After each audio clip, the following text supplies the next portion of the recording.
पाओगे इंडिया आज भी दुनिया की फास्टेस्ट ग्रोइंग इकोनॉमी है विद 13.5% ग्रोथ, मगर ये पूरे साल की ग्रोथ नहीं है। यहाँ पर हम बात कर रहे हैं फर्स्ट क्वार्टर की, तो इसका मतलब ये है कि हम अप्रैल मई जून ये जो 3 महीने इनकी बात कर रहे हैं, इस समय में इंडिया की जीडीपी 13.5% ग्रो करी है क्वार्टरली बेसिस पर। उसके अलावा यूएसए, आपको याद होगा, रिसेंट जीडीपी नंबर्स के हिसाब से इनकी इकोनॉमी कॉन्ट्रैक्ट करी है, मतलब के सिकुड़ गई है इनकी इकोनॉमी बाय 0.6%। एक्चुअली यूएसए में तो अब डिबेट हो रहा है कि क्या यूएस अब रिसेशन में आ चुका है या अभी भी सिचुएशन नॉर्मल है। फिर चाइना का आपने देखा होगा सिर्फ 0.4% की ग्रोथ दिखी है, अभी भी चाइना कोविड के इम्पैक्ट से कंप्लीटली उभर नहीं पाया। अब यहाँ पे आपका क्वेश्चन आएगा कि अपने आप पे जीडीपी नंबर्स अगर इंडिया के कंपेयर करो आप with the rest of the world, चाहे यूके हो, जो भी मेजर इकोनॉमीज हो, हम काफी अच्छा कर रहे हैं, बट इसको आज भी हमारे देश में हम डिसअपॉइंटिंग क्यों कह रहे हैं? Why is 13.5% still disappointing? Reason मैं आपको ये बता रहा हूँ, एक्सपेक्टेशंस बहुत हाई है। RBI, reserve bank of India ने खुद कहा था कि हो सकता है कि पहले क्वार्टर में हमारी टोटल ग्रोथ रेट 16% के भी ऊपर जाए। आरबीआई तो खैर काफी ऑप्टिमिस्टिक था, और जगह आप अगर देखो फॉर एग्जांपल यूएस मीडिया कह रहा था कि मोस्ट प्रोबेबली इंडिया ग्रो करेगा 15% के आसपास पर। ब्लूमबर्ग ने एग्जैक्ट फिगर कोट करी थी कि 15.3% इंडिया ग्रोथ करेगा। इनकी एस्टिमेट्स के हिसाब से जो प्रेडिक्शन करी गई थी उसके हिसाब से इंडिया की जीडीपी ग्रोथ रेट उतनी इंप्रेसिव तरीके से ग्रो नहीं करी गई है। इसलिए कहा जा रहा है कि हमको और बहुत कुछ करने की आवश्यकता है ताकि इकोनॉमी और तेजी से आगे बढ़े। ना इस वीडियो में मैं आपको बताऊंगा कि 13.5% ग्रोथ रेट ये अभी भी इंडिया में कम क्यों लग रही है, इसके और क्या क्या रीजंस है, बहुत कुछ आपको जानने को मिलेगा। मगर आगे बढ़ने से पहले आपसे क्वेश्चन पूछूंगा। क्वेश्चन यहाँ पर यह है कि जिन जीडीपी नंबर्स की हम बात कर रहे हैं यहाँ पर, ये जो 13.5% की, ये किसने रिलीज किए थे रिसेंटली? ये है यहाँ पे आपकी option, world bank, IMF, NSO या फिर none of the above. Comment section में करो उत्तर, सही आंसर मैं आपको दूंगा वीडियो के अंत में। ना पिछले साल आप अगर जाओ फाइनेंशियल ईयर 21-22 के आसपास, तो आपको याद होगा कि पहले क्वार्टर में हमारी जीडीपी ग्रोथ रेट आई थी 3 महीने की 20% के भी ऊपर। उसके कंपैरिजन में अब हमारी जो 3 महीने की ग्रोथ रेट है क्वार्टर टू क्वार्टर बेसिस, ये 13.5% है। इसका मतलब ये है कि इस पूरे साल में ना हमारी ग्रोथ रेट अब रहने वाली है 7 से लेकर 7.5%। जी हाँ, इंडिया मोस्ट प्रोबेबली 7.5% पूरे फाइनेंशियल ईयर में ग्रो करने वाला है, जो अपने आप में बुरा नहीं है। मगर अगेन दुनिया को इंडिया से उम्मीदें बहुत ज्यादा है। मूडीज जो यूएसए की क्रेडिट रेटिंग एजेंसी है, इन्होंने ये कहा था कि इंडिया मोस्ट प्रोबेबली ग्रो करेगा 8.8% पे, मगर अब जो रीसेंट डेटा आया ना ये 13% वाला, ये देखकर इन लोगों ने भी जो पूरे साल के एस्टिमेट्स हैं इंडिया की जीडीपी के, ये कट कर दिए और ये कहा है कि नहीं जी, पूरे साल में इंडिया की जीडीपी 7.7% के आसपास ग्रो करेगी, जो काफी नहीं है।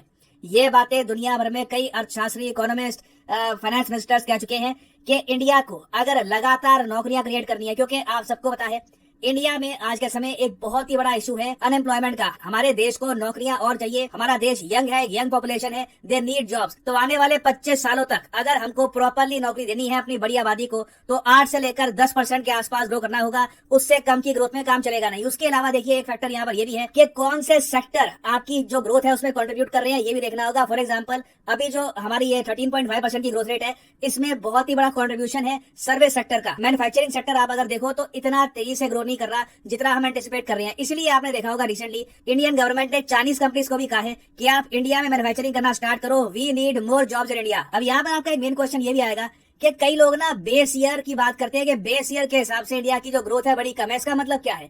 ये मैं आपको बहुत ही ज्यादा सिंप्लीफाइड तरीके से बताता हूँ कि 13.5% जो ग्रोथ है ये भी लोगों को कम क्यों लगती है। देखो, जब हम बात करते हैं ना बेस इफेक्ट की, तो इसे हम एक्चुअली यूज करते हैं इन्फ्लेशन को काउंट करने में, उसके अलावा जीडीपी ग्रोथ रेट को समझने में।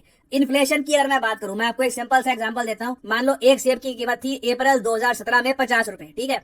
अब 50 रुपए से उसके प्राइस में 50 रुपए का अंतर आया, मतलब कि 50 रुपए प्राइस बढ़ गए। तो परसेंटेज में हम क्या कहेंगे कि 2018 में जो सेब के प्राइसेस है इनमें 100% का इंक्रीज देखने को मिला। फिर अगले साल हमने देखा कि जो सेब के दाम है ये 50 रुपए फिर से बढ़ गए हैं, तो अब ये बढ़ के कितने हो गए हैं? 150 रुपए हो गए हैं। मगर पिछले ईयर के हिसाब से हम कहेंगे कि कितने प्राइसेस बढ़े हैं? 50% बढ़े हैं। बड़े 50 रुपए ही हैं, मगर न्यूज में आएगा कि 50% प्राइसेस बढ़े हैं। उसके बाद अगले साल जब आप जाओगे, कीमत फिर से 50 रुपए बढ़ गई, तो आप कहोगे कि कीमत यहाँ पर 33.33% बढ़ी है। तो इसको हम कहते हैं हाई बेस इफेक्ट इम्पैक्ट। ये इन्फ्लेशन में आपको दिखता है काफी बार, चीजों के दाम लगातार बढ़ते रहते हैं मगर परसेंटेज में उसका इम्पैक्ट आपको उतना दिखता नहीं है। तो इन्फ्लेशन में तो होता है हाई बेस इफेक्ट।